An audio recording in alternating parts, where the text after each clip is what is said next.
Christ the King Sunday is the last Sunday of the church year. We begin a new church year next week with the first Sunday in Advent. And Christ the King Sunday highlights Jesus as the Messiah. Messiah is a Hebrew word. If you translate it into Greek, it is the Christ, meaning the anointed one, the next king of Israel to gather the people together and to redeem the world. The prophet Jeremiah says there will be a righteous branch from the line of David to be the next shepherd, next leader, next King of Israel, gathering all the people together because the current leaders have allowed them to become scattered, vulnerable, hurt. And the people had particular expectations about the Messiah, the King, in the same ways that we might. Strong, commanding, forceful, heavy as the crown. Jesus surprises us, though, coming as a suffering servant. That Jesus shatters their expectations and ours. That Jesus is crucified at a place called the Skull, with two criminals, one on either side of him. They're casting lots to divide up his clothes. The soldiers are mocking him, saying, "If you're the king of the Jews, save yourself." This is not the typical picture of a king sitting on a throne. But Jesus' strength is different, unexpected. It surprises us. He doesn't fight physically against Rome. That he has a different kind of strength. He says, "Father, forgive them, for they know not what they are doing."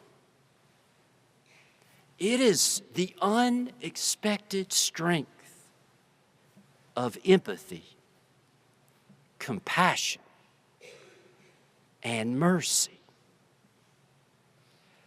I don't remember all the notes that I took in history class, but I don't remember very many bullet points about kings throughout history that included empathy, compassion, and mercy.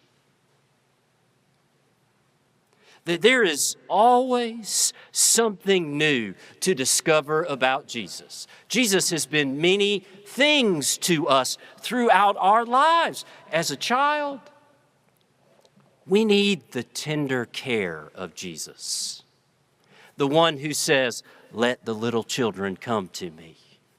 The one who gets down on one knee and looks at us at eye level. Who takes our hand and shows us everything that is good in this world, or who says to us, everything is going to be okay. But then as a teenager, we discover not only the tender care of Jesus, but we also need Jesus as our friend, someone who pals around with us, who helps us dream big, a place to put all of our passion that we want to change the world. We need the Jesus who understands us. But then we step out of adolescence, our first taste of responsibility. Perhaps we move away from home for the first time. And we not only need a friend, but also a roommate. Someone to come home to at the end of the day, to talk about the day, to think through everything happening around us, that we need the Jesus that reminds us of who we have been, while also giving us permission to figure out who we are becoming. But then we take that huge step into our fullest responsibility, whether it's paying our own insurance, figuring out a new job, trying to raise children. And we need Jesus, the teacher, the one who can give us timeless wisdom, that can give us strength to face the steepest challenges of our lives. That Jesus is many things to us. And there's always something new to learn about him. That Jesus is also pioneer, trailblazer. That we might expect that Jesus saves our lives, but not necessarily changing the world. That we long for Jesus to forgive us, and he does. But we might not expect the love of Christ to change everything else. Through empathy, compassion, and mercy. Luke Powery recalls the eulogy for Martin Luther King Jr. in 1968.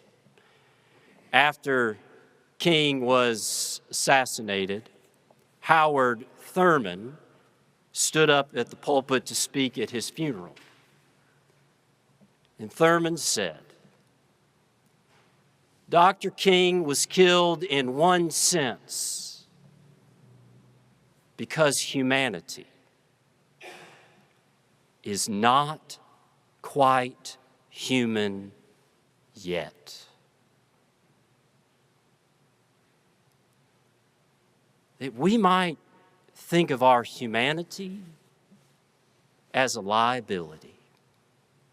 The flesh is weak, the spirit is willing. But if the Word became flesh, Jesus also shows us what it means to be human, to be children of God. And that changes everything. How we see ourselves, how we see others, how we understand our place within creation, and how we relate to one another. It changes what we say and what we do and what we think. That Jesus is a trailblazer, showing us the way to a world defined by the strength of love, by empathy, compassion, and mercy. And it is, as Wendell Berry writes, love has to wear a face. That Jesus invites us, shows us how to look at the world through the eyes of God, where God is love. That love has to wear a face.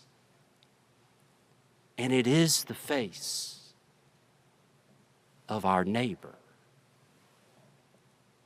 The person that we see when we walk out to get our mail each day. The person sitting across the table from us at lunch. Even the person we see in the headlines on the other side of the world. That love wears those faces. And this is how Jesus not only changes our lives, but also this world.